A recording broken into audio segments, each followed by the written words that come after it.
सबसे पहले अपने शिव गुरु के चरणों पर प्रणाम करते हुए अपना स्वीकार करें। मैया पार्वती के चरणों पर प्रणाम करते हुए अपना स्वीकार करिए।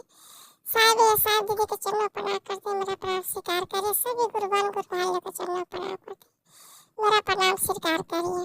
जय